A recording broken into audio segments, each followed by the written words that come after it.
You're listening to Four Things to Know, a WCCO daily news podcast. Today is Tuesday, February 3rd. I'm Johnny Connor. Thanks for listening to Four Things to Know. Let's get to our top story. Class is back in session today for students at Columbia Heights Public Schools. This comes one day after a racially and politically motivated bomb threat forced them to close yesterday. Now their superintendent says that their focus is squarely on returning home 4 other students who are all in federal custody. She spoke with our Adam Duxter today, and he has the update. For many, it was a relief to see 5-year-old Liam Ramos return home to Columbia Heights just days ago. But his school superintendent says now their struggle is far from over. She says 4 other students are still in federal custody at the Dilley Federal Detention Center in Texas, including a 4th grade student she says was taken nearly a month ago. She also says dozens of parents of elementary schoolers are still in federal custody or have been taken by federal agents. Superintendent Zena Stenvik spoke with us this morning and says ICE has been a constant presence at their schools, even staging from a school parking lot as recently as yesterday. She also says one district employee was stopped by federal agents every single day during their commute last week. She says many are hoping for de-escalation, but it's not something they've seen quite yet.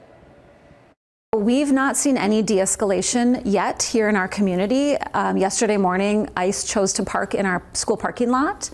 So no, we've not seen any de-escalation at this time. That would be very welcome, though. We would love to see a reduction in our students being stopped on their way to school, our staff being stopped on their way to school, and just the lurking about in our parks and parking lots.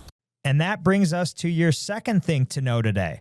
Today, we heard from Minnesota Attorney General Keith Ellison and Governor Tim Walz. They both spoke about the impact federal detention of children like 5-year-old Liam Ramos, who you heard Adam mention, is having on Minnesotans. Here's some of what they both had to say today, starting with the governor. I'm here today, and I think with the First Lady, because these are the trusted adults that we surround our children with, school administrators, folks that work with them, teachers, social workers, and these are the people that our children should be around. Not masked agents carrying automatic weapons that are pulling them away from their families and putting them in, by all accounts at this point in time, inhumane living conditions where measles are spreading. We're so happy that Liam Conejo, which means rabbit, Ramos is just 5 years old, but I tell you this, he'll never forget what happened to him. Number 3, tech is a major talking point today as the federal ICE surge in Minnesota continues. Some of the technology is meant to increase transparency, but some is raising concerns about privacy. This is all detailed in a new lawsuit filed against the Department of Homeland Security. Ashley Graham spoke with a woman who believes federal agents used facial recognition software on her to figure out who she was. Nicole Cleland has actively protested against the deployment of federal agents and the immigration crackdown in the Twin Cities. She says she's a trained observer following officers of immigration and customs enforcement, as well as Customs and Border Protection. There were a lot of other observers that were there that were blowing their whistles, and I continued to follow this one particular truck. Were you driving dangerously? Were you getting in the way of what these agents were doing? No. You can't. I mean, then you are breaking the law and you are giving them a right to say that you're interfering. So I was following at a safe distance. Cleland says when she turned a corner, the truck and another car blocked the road and an agent approached her car. I rolled down my window about an inch so I could hear him. And the first thing he said was, "Are you Nicole?" What was your reaction when he said your name? How do you know my name? How do you know who I am? She says the Border Patrol agent gave her a warning that she was being recorded and told her to stop following. Facial recognition and that his body cam was on. One source briefed on Department of Homeland Security tactics confirmed to CBS News that Border Patrol uses facial recognition software, including an app called Mobile Fortify, to scan the faces of demonstrators.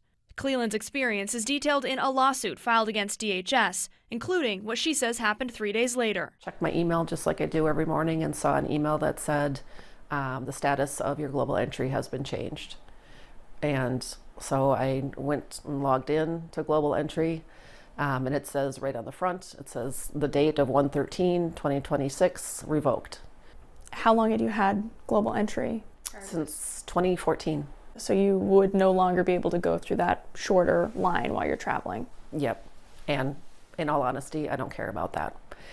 It isn't about losing that privilege.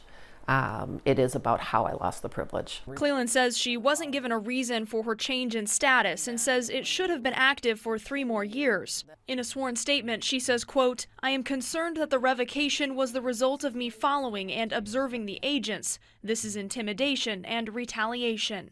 CBP tells Cleland it can revoke this clearance without providing a reason. In a statement, a spokesperson for Customs and Border Protection said there has been no new directive from CBP on Global Entry revocations. Body-worn cameras are utilized to document encounters and are not equipped with CBP's facial comparison technology. Customs and Border Protection are addressing how they use body cameras, but not specifically discussing the use of facial recognition technology. As for Cleland, she's requested more information on the decision made about Global Entry. The other technology being added to the conversation are body cameras. Homeland Security Secretary Kristi Noem said yesterday that, quote, "effective immediately, we are deploying body cameras to every officer in the field in Minneapolis." Here's what President Donald Trump had to say about that decision. They generally tend to be good for law enforcement because people can't lie about what's happening. So it's generally speaking, I think 80% good for law enforcement. But if she wants to do that, I'm okay with it. We know that some of the Border Patrol agents involved in the deadly shooting of Alex Preddy had body cameras. That's according to 2 U.S. officials. Deputy Attorney General Todd Blanche with the Department of Justice has said he would not commit to releasing that footage. Meanwhile, CBS News has confirmed that the ICE agent who shot and killed Renee Good was not wearing a body camera. Number 4, while Minnesota will elect its next governor 9 months from now, party caucuses will kick off tonight for the midterm election season. Political reporter Esme Murphy is covering this today. She has the update. Hi, it's Esme Murphy here. I'm going to be covering the caucuses tonight.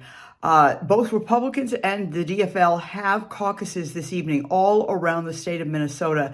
There's more at stake, though, right now for the Republicans, and this is why. There'll be a straw poll of Republican candidates for governor, and we'll get those results. We'll have those results for you at 10 o'clock on our 10 o'clock newscast. There are 13 candidates running for governor of Minnesota on the Republican side. That's a lot of candidates. And whoever wins the straw poll, it'll give them a boost. It'll help them raise money. It'll help them get more supporters. It'll establish them basically as the front runner. So far, in previous straw polls that have just been in counties, but with Republican parties, there are 3 people who've gotten the most votes. House Speaker Lisa Demuth, businessman Kendall Walz, and MyPillow CEO Mike Lindell. So that's why this is so important. On the Democratic side, they will have a straw poll there, but you've got Senator Amy Klobuchar, who is an all-time voter powerhouse, against a relatively unknown newcomer, Christopher Seymour. So that's really not expected to have as much drama in it, but we'll cover the precinct caucuses. It's a big indication of how energized both bases are. It's one thing we'll be looking for turnout, especially on the Democratic side and Republican side. So I'll have that full report coming up on later newscasts on WCCO TV. Those are the 4 things to know today. Let's check in on our next weather forecast. I'm meteorologist Joseph Dames here on this Tuesday, and let me break down the forecast for you. If you're going to be out this afternoon, expect sunny skies, though clouds increasing as we head into the evening. Temperatures today topping off at 19 degrees, cooling back down overnight, though, with some clouds around and a chance for some light snow or some flurries flying around for your Wednesday morning. Temperatures warming up to nearly 40 degrees by Thursday. And now, here's more to know. Over in St. Paul, investigators are piecing together what led to a deadly shooting last night. It happened on the 100 block of Oneida Street. That's about a mile and a half to the southwest of Grand Casino Arena. Police tell us one person died following a shooting at about 10 p.m. Arriving officers say they found a man in a vehicle with several gunshot wounds, and although those officers attempted life-saving measures, the victim did die. This is an ongoing investigation, and police are still looking for the shooter. The Hennepin County Attorney's Office is now officially demanding that the feds hand over evidence in the investigation after a federal agent shot and killed Renee Good nearly 1 month ago. Examples of what they are requesting include physical evidence, videos, names of agents involved, statements, medical records, and more. We've told you before that county prosecutors are doing their own investigation despite them being blocked from the ones the feds are leading. Now the county has filed paperwork giving the federal government a deadline of February 17th to hand over the information that they have. Meanwhile, Renee Good's brothers will share their input this afternoon in a separate investigation in the nation's capital. The men will testify today at a public forum organized by 2 Democratic senators. It's all part of an inquiry focused on use of force tactics by federal agents. That brings us to this next update. A federal judge has now lifted a temporary restraining order tied to the investigation of the deadly shooting of Alex Preddy by Border Patrol in Minneapolis. The judge found federal agencies are unlikely to destroy evidence related to that January 24th shooting. This lawsuit came after the Minnesota Bureau of Criminal Apprehension said the Department of Homeland Security blocked them from accessing the scene of the shooting, despite them having a signed judicial warrant to be there. The state also said that the DHS refused to turn over evidence, including body-worn camera footage and a firearm that was allegedly taken from Preddy. The judge acknowledged concerns about the on-scene investigation and the handling of the firearm, but also said that these concerns were, quote, undeveloped and nonspecific. The state also flagged issues with public statements from federal officials and the Department of Homeland Security that appeared to reach conclusions about the shooting before the investigations were complete. The judge did agree with the state and called those statements troubling and politically motivated, but the judge also said they were too far removed from the actual handling of evidence to justify keeping the order in place. The court says federal agencies are now preserving all the evidence under existing policies. The lawsuit seeking access to that evidence is still ongoing. Let's talk sports. A big Olympic update for you today. Minnesota skier Lindsey Vonn says she is confident she can compete at the Olympics. Remember, on Friday, I told you she was involved in a big crash during a downhill run.